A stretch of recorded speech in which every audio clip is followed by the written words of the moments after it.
Now we're going to introduce the dynamic neck traction device.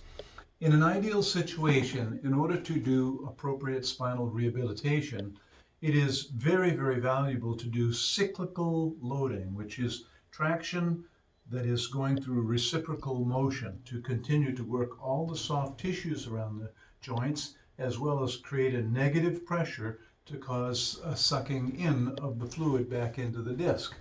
Because the disc has multiple direction ligamentous fibers, it is important to go through a variety of ranges of motion, moving the disc ligaments through all of their directional capabilities of change so that there is a large influx and efflux of fluid to rehydrate the disc and all the way around the paraspinal tissue.